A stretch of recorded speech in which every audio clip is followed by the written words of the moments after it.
If you haven't noticed lately, AI is the next big thing and the next big thing and the next big thing. And yet there is one behemoth of a company, one of the most valuable companies in the world, that basically doesn't have any presence in AI. And that company is Apple, and I think it could mean Apple's eventual death. So let's take a look. Hey y'all, it's Dr. Know-It-All. I have been planning on doing this episode for quite a while, and in fact I was going to do it Monday night and ended up in the hospital instead, and now I'm wearing a lovely heart monitor here. Had a neurological event. I really have also wanted to do an episode on longevity escape velocity. In other words, can AI help us to live effectively forever? And was I born 10 years too early? If you're interested in that, definitely let me know in the comments. While you're down there, if you don't mind liking the video, it really helps if you do it at the beginning of the video.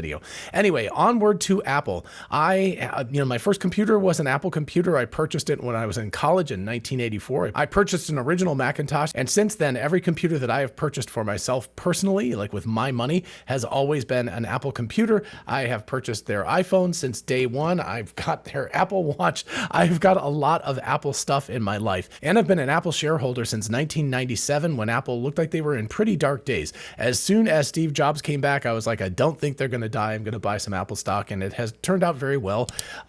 There's a long story to that. I don't have much of that Apple stock left to my name, unfortunately, but I still do have some. So anyway, I am invested in Apple in just about every way that you can think of. So this pains me greatly, but it is quite clear in the last year or two that Apple has fallen way, way, way behind in the AI race. And that combined with certain economic events puts Apple at a huge disadvantage right now. I mean, like seriously, could kill the company. I know it's hard to believe that something that's worth about $3 trillion could ever die, but Apple makes most of their money off of hardware sales, and if people start buying other hardware besides theirs, it doesn't take that long to go belly up if you don't sell product. Now, yes, I'm not saying Apple's going to be out of business next year or even next decade, but I'm saying by 2040, 2050, something like that, they could be completely irrelevant. Actually, by 2026 or 2027, they could be completely irrelevant, but they could continue to coast for years and years on what they've already done. So while I don't think Apple could die in the next couple of years, it could become irrelevant in the next couple of years, which for a technology company is a fate that's actually worse than death, I think. So what am I going to start with? I'm going to start with this iPhone. I'm going to start with Siri. Siri in 2014, I think, when it was revealed. Actually, I think it was 2011 because Steve Jobs was still alive. It was quite a while ago. I mean, we're talking almost a decade and a half at this point. When it came out, it was really cool. Yes, it was a little bit of a party trick. It couldn't do that much stuff, but it was useful, and people, including me, used it quite a bit. I think it came out with the iPhone 4, if I'm remembering correctly, so that's a lot of generations ago. But of course, over the years, and especially in the last couple of years, Siri has started to feel, more and more primitive. It's been pretty pathetic, and you see the likes of Android, which is of course built by Google and backed by Google. You could see the effects of advanced cutting-edge AI in Android products, really making Android phones stand out in terms of their AI capabilities, and the potential future for them is even bigger. So just about a year ago, I think it was April or May of 2024, I did a video about WWDC, which is Apple's worldwide developer conference that happens in early June. I said that if we didn't see major strides in artificial intelligence, AI, from Apple at WWDC 24, that it was going to be quite obvious that they were falling extremely far behind and that they would have a difficult time catching up. Now, of course, WWDC 24 was all about AI. They called it Apple Intelligence instead of artificial intelligence, which is a cute naming trick, but basically Apple projected forward. They said iOS 18, the new Macintosh operating systems, all of that stuff would be AI first, and if I purchased this phone, that it would be AI centric, built for artificial intelligence, all of that kind of stuff.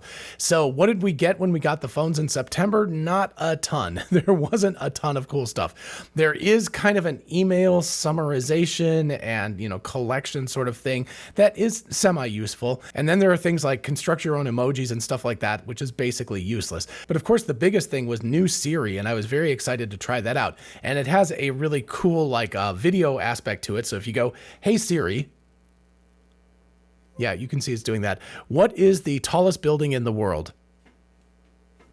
Here's an answer from Wikipedia.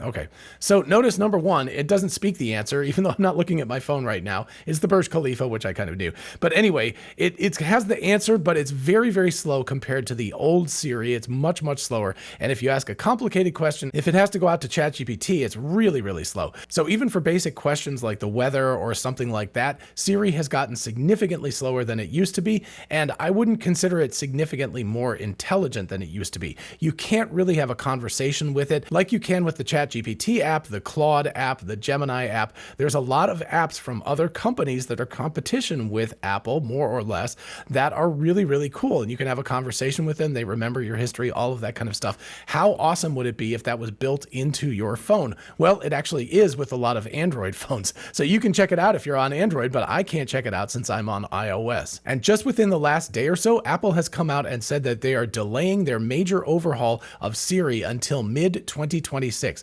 We are in early 2025 right now, folks. That is a long, long ways away. That is like, infinite ages in the world of artificial intelligence.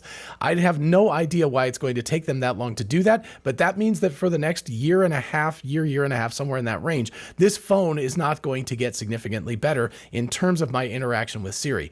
That seems really pathetic, especially for one of the most valuable companies in the world. And in an ironic twist, since Apple doesn't have its own large language model that works well, I asked Grok and Claude to come up with 7 highlights for Apple's major failures. So what they combined told me was, number one, delayed launch and missed expectations. So, when WWDC happened about a year ago, there was a lot of talk about Apple Intelligence and all of this stuff, but the launches that they had were very, very underwhelming. A lot of the stuff they promised still hasn't happened. And as I said, we've got a Siri that is much less good than it should be. Alongside this delayed launch sequence is a staggered rollout. So the different features have come out at different points in time. There wasn't one big release that was like, here's our AI release. It's been little bits and pieces of things going on.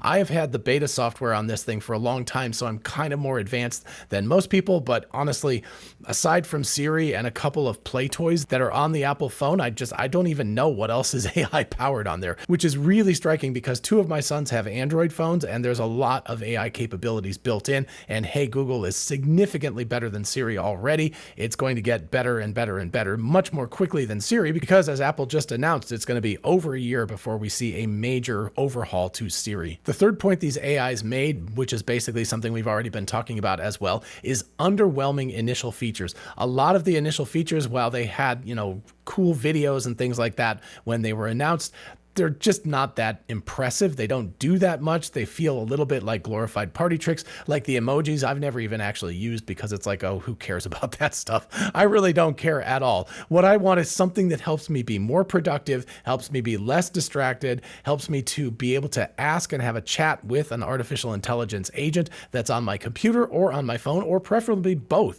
that remembers me. Just think about how cool it would be to have one agent that remembered everything about you and was on your phone. It was on your desktop computer. It was on your laptop computer. If you had a car that used Apple Maps, it would be there too. So it would always be around. It would be able to garner information about you, and it would become kind of your assistant, your buddy and your assistant. That's the kind of goal we're looking at. And Apple is very, very far away from that. And companies like Google and others are much, much closer. It's pretty obvious they've not only taken the lead, but they are pulling further and further and further away from Apple. The fourth point the LLMs made was about Siri and about how it was slow, how it had minimal feature improvements, things like that. And of course, we've covered that as well. The fifth point is a mismatch between marketing and reality. Like I said, there was a lot of slick videos, a lot of like, ooh, look at this cool things that Apple Intelligence is going to be able to do. It hasn't done a lot of those things, and the things that it has done have been much less overwhelming, much less amazing than what they projected in their videos almost a year ago. Point number 6 is an eroding competitive edge. Apple has always had very expensive, but very good hardware and software integration that was very, very much at the forefront. That is not so much the case anymore. Competitors like Google and their Android and other companies as well are creating packages, hardware and software, hardware that is much more interesting than what Apple is doing now. And then point number 7 is financial issues, which actually have to do with tariffs. Apple is in a uniquely difficult position right now because so much of their product line is made in China or in the Far East, which means they are open to massive tariffs right now because of the current political situation, at least in the United States. Maybe in other countries it won't be quite so bad, but Apple products tend to be more expensive in other countries already. So anyway, Apple is in a uniquely bad situation because so much of their product line is made in China and countries around China with Chinese parts. And with Apple already being like the most expensive kind of computer and phone, etc., that you can buy, increasing the price of these things is going to be a tough pill for people to swallow. I recently purchased a MacBook Pro for myself and it cost about $4,400. I mean, that is a very expensive computer. I expect to use it for 3 or 4 years and get a lot of productivity out of it. In fact, I already have, but that is one hell of an expensive computer. If you tacked on another $500 or $1,000 on top of that due to tariffs, it might put it out of range of even someone like me who is willing to spend quite a bit of money to get a good productivity tool. So Apple is in a very precarious situation because they're already so expensive that people complain about that all the time. And if they have to raise their prices even more because of where their products are made, it's going to make it very difficult. It could even flow to the point of outside the realm of choice for people. They're like, I want this computer, but I simply can't afford it anymore. So what can I do over here in the Windows or Linux world instead that's like 80% as good, but it costs 1/4 of the price or something? That's the kind of calculus that people are already doing with Apple products, and they're going to have to do it even more if these tariffs come to pass, especially in the United States. And before I get to the why I think this is happening and how Apple potentially could solve their problem, I want to mention one more thing that the AIs didn't come up with, but is a personal pet peeve of mine, and that is autocorrection and auto word completion. So when you're typing, right, you're texting somebody, you're typing out stuff, Apple's autocorrection and auto completion is almost a joke. It's like it comes up with the worst possible substitutions for what you're trying to type. It's like, it's obvious if I'm typing the cat in it should be hat. That should be the next word. But it'll come up with something like, building or something like that, right? That's just a silly example. But you know what I'm talking about if you've ever used an iPhone for texting. It is just atrociously bad. And this is something I'm like, come on, Apple. You guys have a lot of money. You have a lot of very smart engineers. Fix that problem. That doesn't even require advanced artificial intelligence or Apple intelligence. It just requires some basic engineering to get a solution that works better. It's 2025. The autocorrect and auto word completion should not be like 2010. And that's what it feels like when you're texting with an Apple iPhone. So that is just a personal pet peeve, but it really, really bothers me because it takes a lot of time for me to go back and erase things and then retype stuff that it just should have been able to understand in the first place. All right, so I've covered a lot of reasons why Apple intelligence is not intelligent. It's not good enough. It's not competitive with the other companies. What is the biggest reason I think that Apple is in this very, very bad situation? I think it comes down to something that people really appreciate, and Apple has been very, very careful to do properly, but is actually putting them in a terrible position now. And that is their dedication to user privacy. In other words, they're like, I'm not going to look into your phone and I'm not going to see what you're doing right now. I'm not going to collect that data. I won't use that data for anything. For a long time, that seemed like the right solution. And I've always been a big fan of that. I'm like, yay, I'm glad that Apple is not using my personal data like Google does. Google is famous for that. In fact, this YouTube video will be scraped by Google and they will train on this video,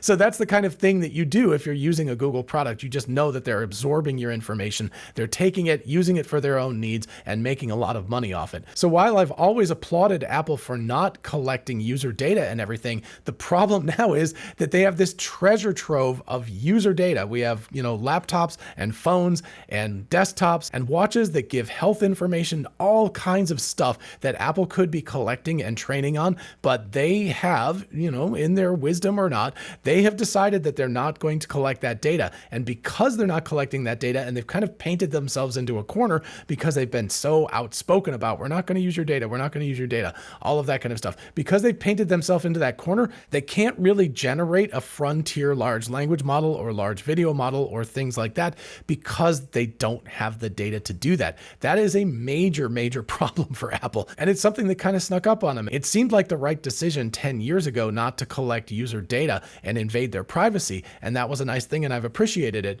But it has put Apple into a situation where they're just not competitive in the AI space, because the first and last thing you need with AI is data. You've got to have tons and tons of data. Apple could have all of that, but they have chosen not to. So they don't have the data. They can't train on that stuff. They can't create frontier models. So therefore, they're at the mercy of everybody else. And quite frankly, in today's world, it just makes them look primitive and silly compared to the competition. So finally, what is Apple's solution? Apple's solution is to purchase Anthropic. I will just go straight there. I was going to demur and say buy an AI company, a large language model company, but Anthropic is the perfect one. They care about privacy. They care about safety. They're fairly aligned with what Apple's goals are, stated goals and everything. And Apple is worth umpteen times more than Anthropic. Apple could buy them, with pocket change. They could look in the couch and they could find enough change to purchase Anthropic. So that would be the solution that I think that Apple should be doing. I have no idea why they haven't already. I expected to hear that news 6 or 8 months ago, like last summer, basically. I was like, surely after WWDC and it being like less than stellar, I was like, they're going to purchase Anthropic. They will buy the company and they will utilize all of their information, their frontier models, all of the stuff that they've done, and it will become truly Apple Intelligence and Anthropic Intelligence. So I guess it could be AAI, Apple Anthropic Intelligence or something. But anyway, it's the obvious solution. If you can't do it yourself, buy your way into it. Why Apple has not done that at this point, I don't have the faintest clue, but that's what they need to do. And while they're at it, purchase Anthropic and change the user agreements, the terms of use of all of Apple's products, so that when you click that button that you never read, they actually build into it, we will use anonymized version of your data to help us train or something.